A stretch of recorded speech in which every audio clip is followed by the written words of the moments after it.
ny teny lazaina no hamantarana ny fo. Aza midera olona alohan'ny tenenany.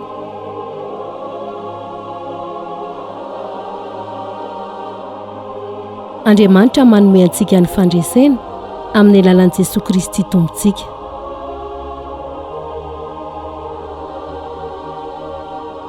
Ny be ao am-po no hitenenan'ny vavany.